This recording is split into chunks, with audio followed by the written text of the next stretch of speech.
ନମସ୍କାର, ଶୁଭ ସକାଳ। ସମସ୍ତଙ୍କୁ ହାପି ନ୍ୟୁ ଇୟର୍ ଏବଂ ଅଭିନନ୍ଦନ। ଆଜି ଇଂରାଜୀ ନବବର୍ଷର ଅନେକ ଅନେକ ଶୁଭେଚ୍ଛା। ଆପଣମାନେ ଜାଣିଥିବେ କି ନାହିଁ ମୁଁ ଜଣାଇ ଦେବାକୁ ଚାହୁଁଛି।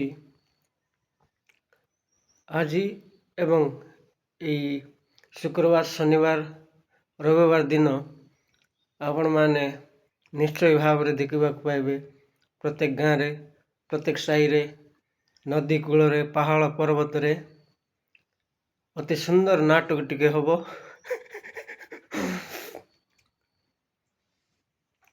ମଦ ହସୁଛି, କୁକୁଡ଼ା କାନ୍ଦୁଛି। ହଁ ଦର୍ଶକ ବନ୍ଧୁ, ନିଶ୍ଚୟ ଦେଖିବାକୁ ଭୁଲିବେ ନାହିଁ। ପ୍ରତ୍ୟେକ ସାହିରେ, ପ୍ରତ୍ୟେକ ଗାଁରେ, ପ୍ରତ୍ୟେକ ପିକନିକ୍ ପ୍ଲେସ୍ରେ ମଦ ହସୁଛି, କୁକୁଡ଼ା କାନ୍ଦୁଛି। ଦର୍ଶକ ବନ୍ଧୁ ଭୁଲିବେ ନାହିଁ।